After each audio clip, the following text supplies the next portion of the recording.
Okay, ready? I'm Lori Bryan. I think I know most of you. I own the mill. Actually rented it from Deb Schumacher starting 9 years ago, and then I bought it a couple years later. And I have to tell you, the minute I walked in here, the very first time, I'm like, I love this building. And Deb had she'd been here for like 30 years, and she did a lot, but there was still a lot more to do, so I thought I could do it. We did some stuff, but it really kind of never came to fruition like I wanted it to. So Lois has been a good friend, and she says, I know somebody that might be able to help you. Might be able to restore the mill the way you're kind of seeing it. And she said she helps veterans. And Jan just asked me if I know any veterans, and my dad was in the Korean War and the Vietnam War. So it was close to my heart. So I'm excited that Sandy's here, and I'm excited for her to tell you exactly what she's going to do with the mill. I think a whole lot of it's like what I had in my head, so I'm really, really excited. I was really afraid that whoever bought it next would tear it down, because it's almost 200 years old. It's on Van Dyke. My husband said it's prime real estate. It is. Whoever you sell it to is not going to keep it. So Sandy promised me she was not going to knock it down. So I'm thrilled that she's the next owner. And I'm going to have Lois tell you a little bit more about Sandy's mission, the girl that brought us together. Okay, so my name is Lois, and I was just really the concierge that introduced two friends together. And Lori needed some help. Sandy is a helper, and so we put them together, not seeing the complete vision or how this was all going to turn out. But I, too, come from a military family. Grandfather, great-grandfather. My dad was in the Korean War. He was a recipient of a Purple Heart. And my brother, after he graduated from college, went right into the service, and then his son did the very same thing. So, yes, we really are thankful for the vets, and we know that they're not always given what they should be given, and the kindness and respect. But, anyways, so I didn't know Sandy. I knew a little bit about her, but not very well. And I didn't really know about the mission, and then I got invited to come down and cook at the house, at the shelter. And I brought Mike, and I brought my grandchildren, and we had such a good time. We came down on Tuesdays, and we baked all kinds of stuff and made things, and we had a really good time with it. And then Lori and Sandy got together, and we thought, well, this would be a good thrift store. This might be an extension of all of that, and it's kind of evolved, and I'll let Sandy tell you about that. The one thing that really attracted me about the mission is it's necessary and needed, but I've never seen anyone that has such passion and such vision as Sandy. She's the volunteer executive director. She started the mission with her own retirement funds. She's in it, really in it, and she cares about the vets, and she cares with such a passion that it's very contagious. So, and you know, I'm a history person, and I love old buildings. That wasn't necessarily the case with Sandy. So she was like, what about this old building? What? And so this, you know, the mill has seen wars and fires and floods, and all kinds of things have taken place, and here we are. And to use it, to repurpose it for something else is really a very special thing that we all get to be part of, because I have a thing about mills, and I say a keepsake mill is you're just the keeper of the things until the next person comes along. These are all borrowed things, really. They don't belong to any of us, and God blesses us with them. We get to use them, we get to do good things with them, and then someone else takes over for us. So I would give you Sandy because she's really special, and you guys already know that. Okay, I'm going to take a chair because I have to sit. She's always laying around. I broke my tailbone, crushed 2 vertebrae, so standing is usually a problem for me. Okay, so anyway, thank you everybody for coming. Lois kind of nailed it You know, and let me just explain a little deeper in that. I mean, I too appreciate, you know, the history of this building. I think it's a cool building, but I'm zero focused on my mission of helping the veterans. And I have so much on my plate that it's kind of scared me. I was kind of scared. I'd be like, oh, what am I getting into now, right? And do I even have time to give it the attention that it deserves? Once I made the decision to do that, and part of my decision in acquiring this space was that I was able to, between me, Lori, and Lois, able to formulate a plan that everybody gets to win. And I always say that anybody who knows me, everyone has to win or no one wins. Okay? So we can restore this building. We can save the history of it, make it a viable part of this community again.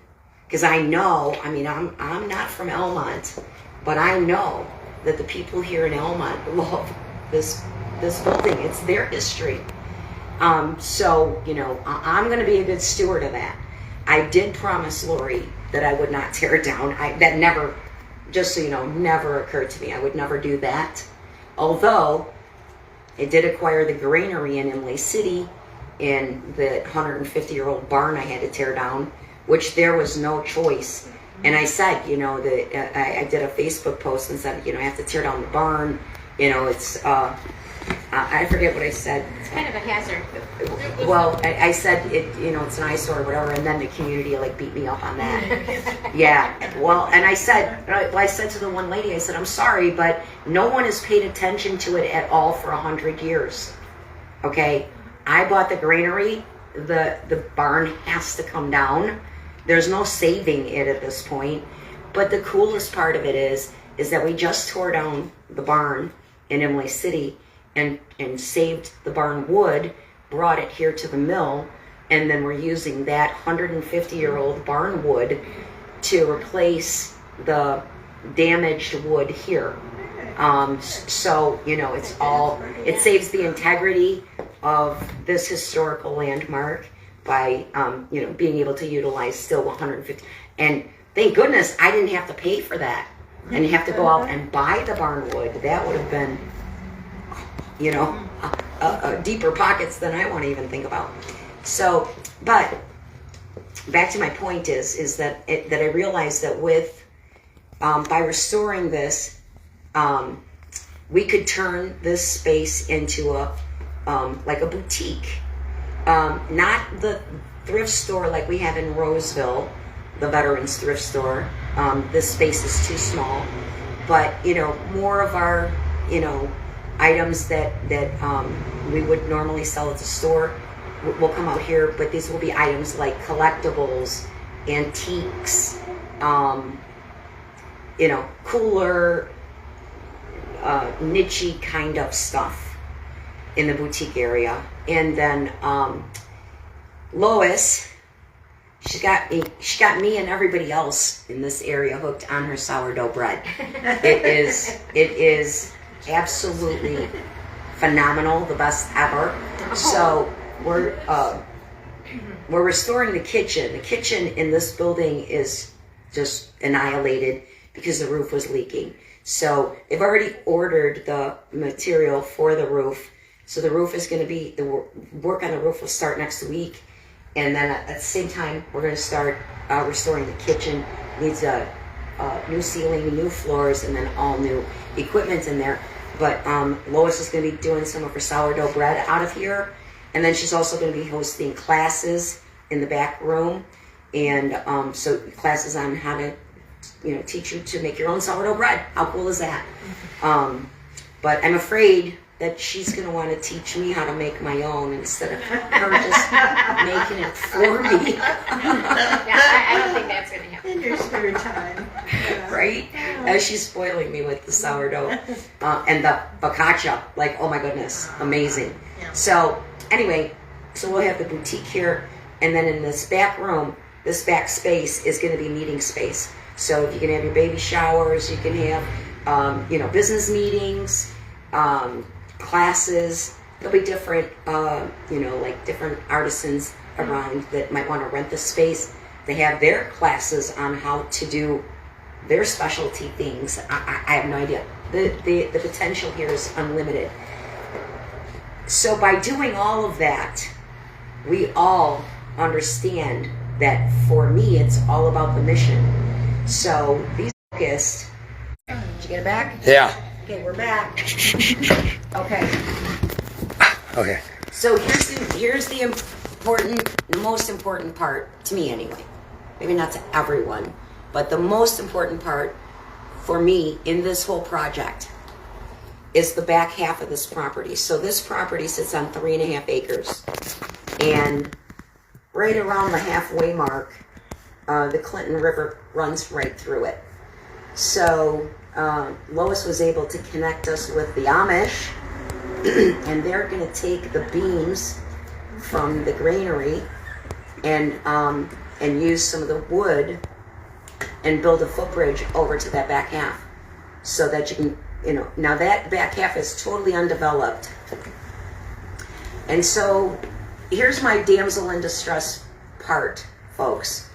And I rarely go out on this, ringing this bell.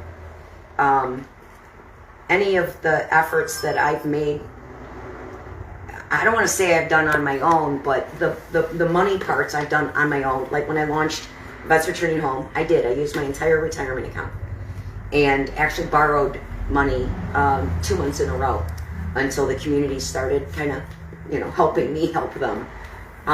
Thank God. And then, 3 years ago, I was able, during that next, 7, 8 years, 9 years, start to reestablish my retirement account. And 3 years ago, I opened the Veterans Thrift Store. And now that, at the Veterans Thrift Store, we fully expect to write a check for at least $100,000 from the store to the shelter this year. And our goal is actually 120, but I'm positive we'll get to at least 100. And that's substantial. Now my entire budget at Vets Returning Home is $350,000. So, and my goal is to create the revenue streams reoccurring, and that, I always say, in case I get hit by a bus or whatever. I mean, I've been doing this for 12 years, and obviously, eventually, someone's going to have to take the helm. I'm not saying I'm going anywhere. I'm not, but I'm being realistic. I'm almost, I'll be 67 in a few weeks. And, I just want to make sure that our good work continues no matter what. So the Veterans Thrift Store, we're almost 1/3 there. At the mill, we'll be hosting like weddings and class reunions and all kinds of events here. And, a portion of that income, that profits, will be going to Vets Returning Home. And it's total speculation at this point, but I kind of think that we should be able to pull $100,000 out of here too. So that gives me 2/3 of the way. Now for the most exciting part of this is the back half of this property, in that, and this is where I need help. Renovating this building, I got this. I am out of my pocket. It's my building, my commitment. I promised I would restore it, and that's what I'm doing. But my pockets are not deep enough to do all that needs to happen. And after the obvious mandatory things that needs to be done here, the roof, the kitchen, the things that are making this building deteriorate, we have to save the integrity of the building. It's the next half that my pockets are not deep enough. But what we are intending to do is build that back half out as a retreat for our veterans. And I just want to explain what that's going to look like. So the footbridge going over to the back half, and then there'll be 4 she sheds. In each she shed will sleep 4. It'll be a loft, like a full-size bed on top with a ladder climbing up, and then 2 twin beds. And so there'll be 4 she sheds, 4 teepee-style tent campsites, and 2 tree houses. And then eventually, depending on once we get back there in the build-out and all that, maybe we'll add more. But I think that that's probably enough to at least get things launched. This is not just a cool, fun place for vets to go hang out. That although it will be very much that, that's not the intention. Our veterans, we're losing them, you know, as a community. Well, first of all, we all know as a government, it's embarrassing, the lack of care that we have for our veterans. Billions of our taxpayer dollars are spent on veterans programs. And of our taxpayer dollars, these programs are filled, just saddled with bureaucracy, incompetence, and corruption. And even though there are some very, very good organizations like Vets Returning Home, the nonprofits that receive no government funding, that were not caught up in all of their bureaucratic policies, there's not enough of us to make the kind of impact and be able to really provide the help that our veterans need. And out of all the work that I've done these 12 years at Vets Returning Home, we've housed over 2,500 homeless veterans at our facility. And I've always, well, I came into it very cocky and arrogant. I was going to be the one to come in and show them how it's done. You know, identify the issues and then address those. And my intention was to fully, I expected to be sitting on the floor of Congress, you know, and giving them the right answers on what they should be doing. And even though I've had numerous opportunities to do that, I've always passed because I never had the right answer. All I could do at this point is go to Congress and tell them how awful we are and how much we've failed. I didn't have a solution. Okay, I have a solution now, and this is why this retreat is such an important component. Is I had I was going to say the pleasure, but it's not the pleasure. It's almost like a I don't know, divine intervention, I guess. God led, all right? But I met through one of my board members. My board member lives in Arizona. And he went to a gathering, a party, his former boss, just outside of Nashville. And so he got to meet this couple. And the husband is, which I think is the cool part is, he's the guitar player and songwriter for Art Garfunkel. I thought that was kind of cool. And I told my grandson that, and the first thing he said was, he's 22. I thought he would be like, who's that? And the first thing he said was, hello, darkness, my old friend. He knew exactly who he was. So I thought that was kind of cool. It's a big song right now. Yeah, it is. And then, his wife, Annie, she is an author. And so my board member said, you've got to meet Annie. You have to meet Annie. You got to talk to Annie. So Annie and I connected. She actually came up. She lives just outside of Nashville. But she came up a few weeks ago. And I brought her here. I took her on a tour of everything. You know, the shelter where the homeless veterans live. We stopped in at the store. We came to the mill. I showed her. Actually, I took her to the granary first. Showed her the granary. And that's going to eventually become our donation center for this end of town. And then I brought her here, and I expressed to her my entire vision of this. And the importance of Annie is that she has identified and came up with the solution to helping our vets heal after they complete their term of service and they're discharged. And I will tell you this in a nutshell. My 12 years of experience tells me these guys, they joined the military, they pledged their life because they're warriors, they're soldiers. That's who they are. And then all of a sudden, they're not that anymore. You know, our government used them up. You know, some of them, they got discharged because they're now disabled and they can't be that soldier anymore. Some of them, you know, they did their 4-year commitment.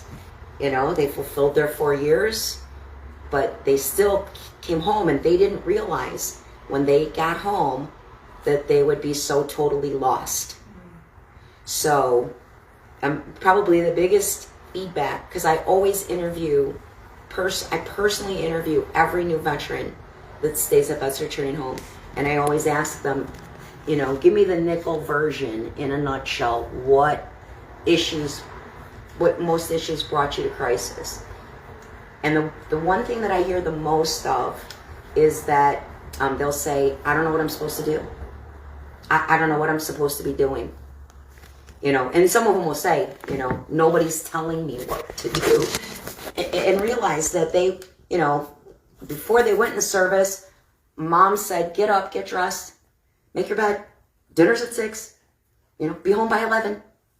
And then Uncle Sam told them right down to the color socks they were going to wear, you know. And then they went through all of that training about you're a warrior, right? You're a soldier. And they own it in their core. They own it. Now they come home, and who are they now? And I have been one-on-one. I tell them things like, who do you want to be? You know, what do you mean, who do I want to be? Decide who you want to be. Figure out who you want to be, and then walk the walk. I give them the analogy of like a debutante going to finishing school. When you put the book on your head, you know, you walk and turn and walk and turn, and you got to balance that book. If you walk and turn so many times, you can take the book off, and that becomes your walk. So I express to these veterans, you decide who you want to be, and then you walk the walk until you make it. It was my way, in a layman or lame, I don't know, way of expressing what Annie has put together, not only in her book, but now she's doing seminars across the country, and it's about purpose. If we don't have I know what my purpose is. I know what it is. I'm doing God's work, you know, that's my purpose. And my purpose just happened to be veterans. That's my main purpose. It's making a difference in general in the community, and I love being able to participate in things like this and still make it a win-win for our veterans as well. But Annie and I, after many conversations, Vets Returning Home is going to partner with Annie. And so we're going to be, Vets Returning Home is going to be helping facilitate some grant opportunities for veterans from all over the country to be able to participate in these seminars for free, because a veteran will never pay for this. And this will be their kind of headquarters.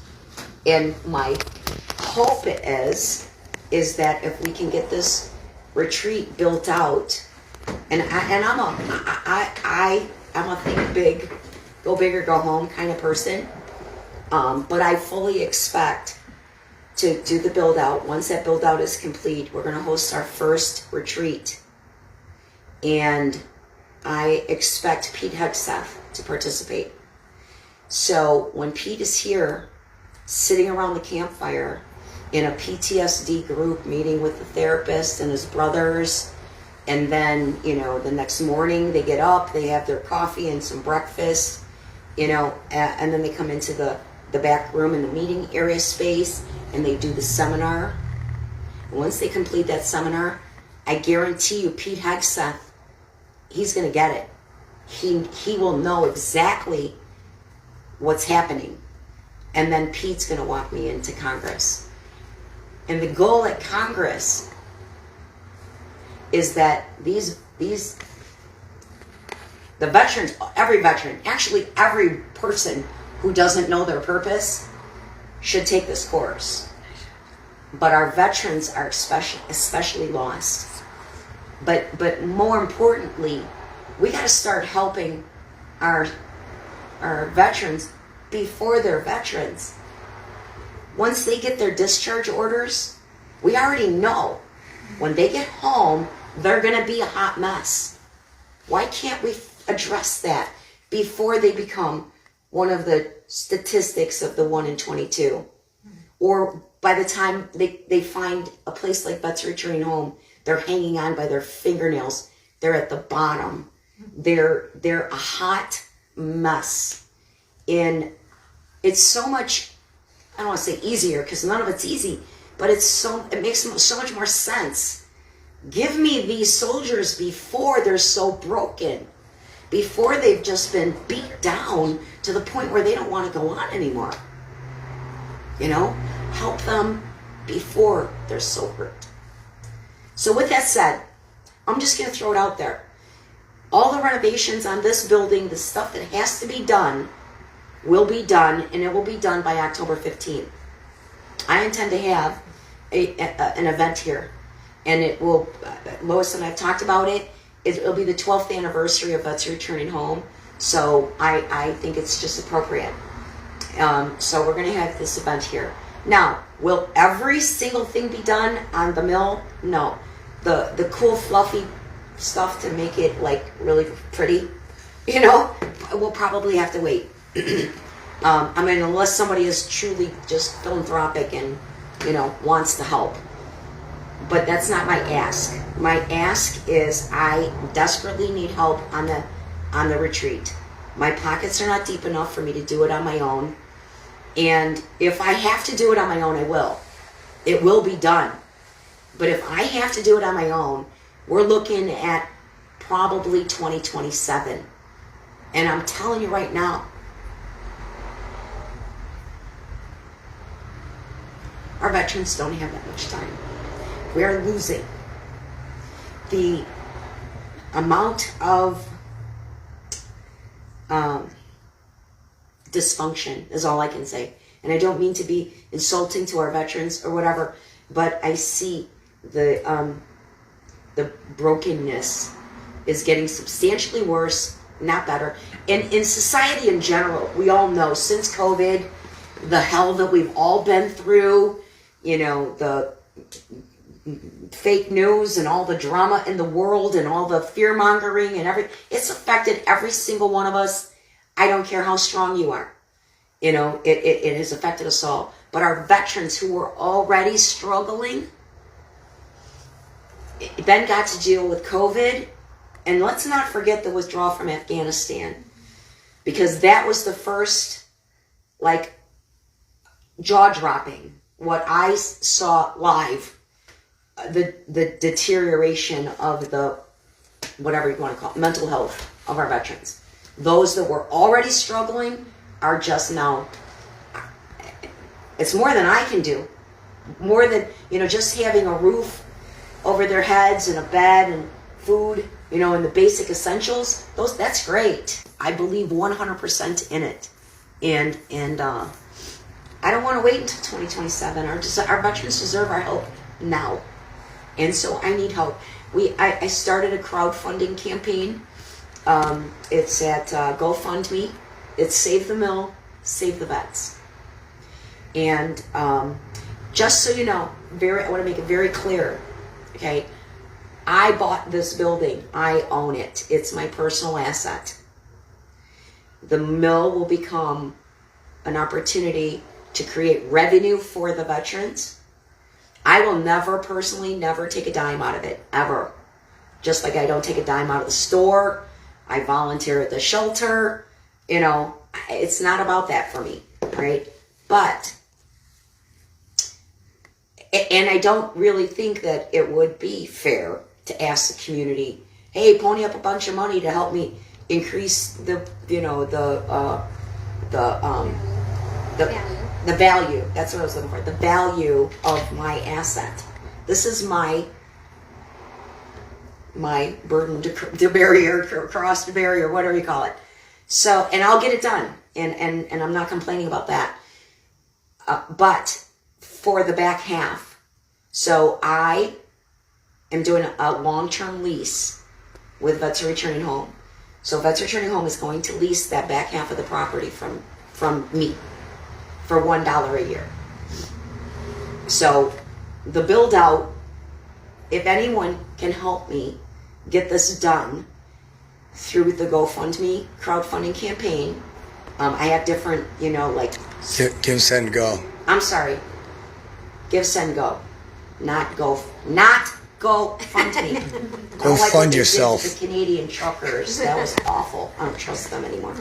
Anyway, give, send, go. Save the mill. Save the vets. Give, send, go. So because it is a Vets Returning Home build out, whatever you can contribute, $25 to whatever, is all a tax deduction. We are a 501c3 nonprofit, so and there's different levels. Any amount obviously helps, but I do need some heavy lifting. Like for example, the footbridge. I'm figuring that's going to cost right around $7,500, and so my brilliant idea was, how about you sponsor the footbridge and we'll name it after you. So build your own legacy, right? And or we can name the she shed, one of the she sheds, or a teepee, or a tree house, or whatever, right? But now with that said, that's really the end of what I have to say. But I have one more issue, and I still haven't figured out how to deal with this. In that, in order for me to truly launch the retreat, I have to have a bathhouse. There is no infrastructure on that back half, nor will there be. Like I'm not putting plumbing back there. City water is not going to be back there, right? So I need a bathhouse. The bathhouse has to come on this side. And there's a space that we'll be building out as kind of an addition on the back of this building. And it's expensive, and it's not in my budget this year. So in that regard, if somebody wants to help me build the bathhouse, that's really what I'm praying for. That the weight, the thing that I go to sleep at night thinking about is like, how the hell am I going to build the bathhouse this year? Because it's not in my budget. I have to do the roof. I have to do the kitchen. I have to finish that back room. I have to redo the porch. On and on and on and on and on. Those things have to be done.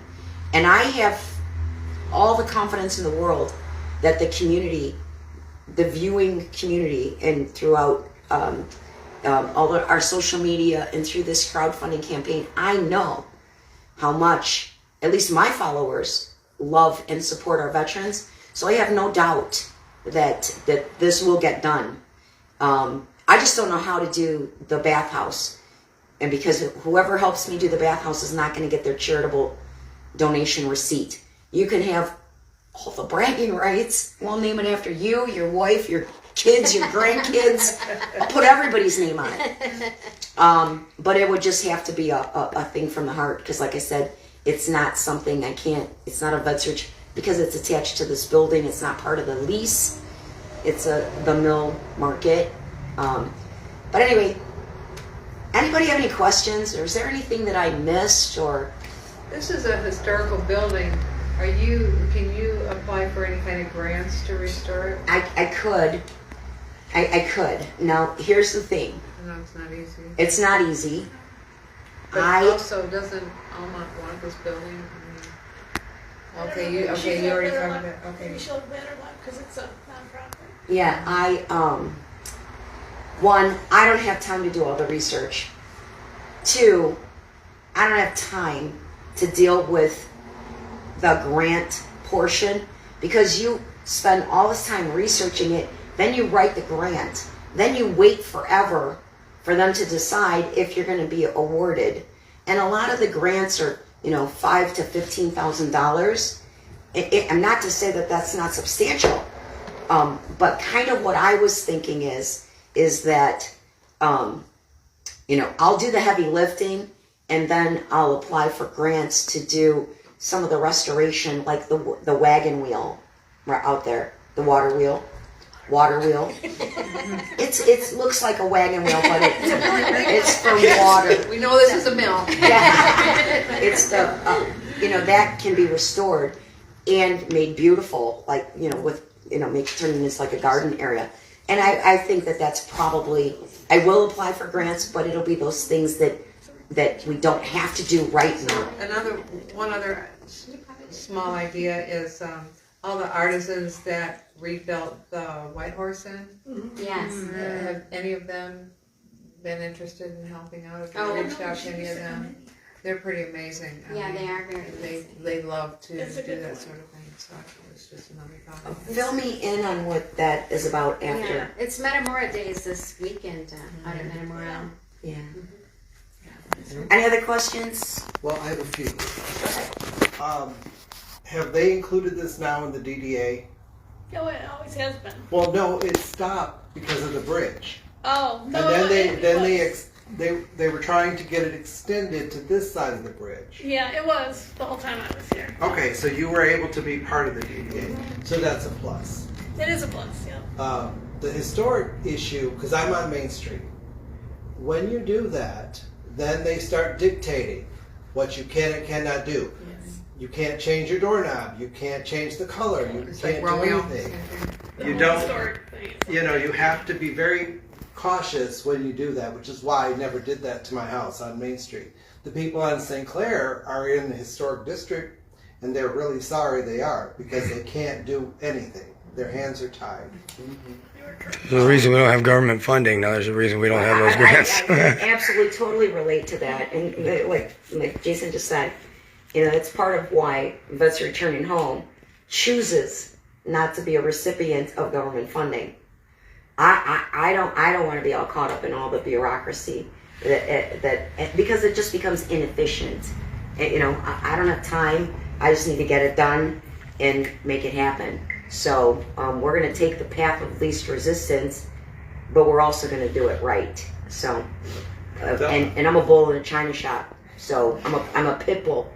If it needs to be done, it will be done, and I'll run over whoever to make it happen. So, Sandy and our paths have crossed several times over the last umpteen years, but she's so busy and meets 1 million plus people, so she doesn't really remember specific things, but that's okay. But I have referred people down there. But one thing I learned from her is when I see, because I don't know why, but every time I see somebody on the corner, veteran, homeless, I always stop. And then Sandy says, no, you have to get this information from them because they're not really veterans. They're just playing the system. They're just playing. Yeah. She's asked them this question, and if they can't answer it, they're not a veteran. Yeah. Like we asked, what was your MOS? And if you're a civilian, you don't even know what an MOS is, right? But a veteran knows what an MOS is. But I know there's a need because I have housed at least 6 veterans since I've moved up here, who have been living behind the Walmart in Lapeer, who have been living in their cars at the rest area, who have been living in the woods, somewhere. Our veterans are in trouble, and there's no easy fix. And organizations like Vets Returning Home, no matter what we do in government, no matter what we do in the private sector and in the 501c3s, we're always going to have veterans in crisis. They're always going to need our support. Obviously, they deserve our support more than any other segment I can imagine. Maybe children, right up there with babies. But yeah, it's not. The veterans are always going to be something that we're going to hold close to our hearts. It's not going to be fixed anytime, not in my lifetime anyway. But with that said, that's really all I have, guys. I need you to go to Give, Send, Go, right? Give, Send, Go. Save the mill, save the vets. Help me do this. This is just one project that I can honestly say I can't do it all by myself. I can't do it all. I need help with this one. And this, ironically, is probably, I'm sure, I don't want to say probably, this retreat is the most important thing that I can honestly say that that I've done. I believe in the retreat more than I believe in the necessity of the shelter, because we can fix it at the core. We can fix it before they become homeless, before they become broken, you know, and that's getting that retreat up and running, get our veterans around the campfire with the therapists and their PTSD group, and then get Annie in here, which Annie will be coming and doing seminars here probably annually. She's not going to be here every weekend, kind of. She's going to be all over the country, right? But she'll be doing retreats here regularly. And the most important part is Annie and I sitting down with our elected officials and making them see the reality of what has to happen and what this really brings to the table for them. So I'm excited about the future of what the mill has for the community, for our veterans. And, you know, as much as this is costing me, this building better last another 200 years. But it'll be fun. It'll be fun. Thank you all. Anything else? Yeah, in September, Almont has their big Heritage Homecoming Festival. It draws a lot of people. You're familiar with it, right, Lois? No? Yeah. Oh, They blocked me off. Yeah, they blocked you off. Yeah. But there's a lot of There's a lot of foot traffic. But to have a table or a booth or something out there Yeah. to make people aware of it. There's a lot of veterans attending that thing. I mean, we attract, what, a few thousand? Oh yeah. A few thousand people that Saturday. I know I can't get out of my driveway either. But fortunately, I enjoy it for that one day. Well, I would like to say for everyone here that came, obviously some people came because you care about me and want to help me and help me help the vets. And some are here because maybe you didn't even know about my work with the vets. You came because you want to save the mill and and that's all good. But, you know, I need funding to do the back. I need, you know, volunteers. Once we get this launched, you know, there'll be great volunteer opportunities. And in between that, I need people to help me get the word out, get the message out. So obviously we're live streaming tonight, you know, so if you can leave your email addresses or whatever, or reach out to me on Facebook or a direct message or something, and then, you know, we can tag you and you can share the live stream, or at least the what is it called, the QR code or something for the Give, Send, Go, Jason? I'm sorry? The QR. The QR link, code will be... The link. The link is in the description of the video, and it's in the comments right now. Okay, perfect. So. And it'll be up on the, obviously up on the Facebook page, front and center, pinned. And we would ask all of you to pray for the mission and for the volunteers and for the vets and all of that, because we know that's very significant. You know what? I always just think I can do it all by myself. You know, I've been praying a lot, but you're absolutely right. Please pray with me too, because it's a lot. And it's not just this. It's not, you know, it's not just this. My weeks are jammed. You know, I'm already volunteering 70 hours a week, and you know, thank you to Lori and Lois, because they're the ones in this area that are going to be doing more of the heavy lifting of the day-to-day, you know, once the build-out is done. So, but if you know of anybody, if you've got connections, friends, philanthropic friends, you know, please share this message with them, because it's important. We all got to do our part. I'd like to donate standing. So just to go to the What's the site again? Is it in the live stream? It is in the live stream. It's in the description and in the comments now. Somebody dropped it down. All right. You'll definitely get a donation from us. Yeah. Yeah. Let's get this party started. Thank you. Perfect. Yeah. Very, very nice. Thank you so much. All right, guys, and we're going to call it good. Thank you so much for your time.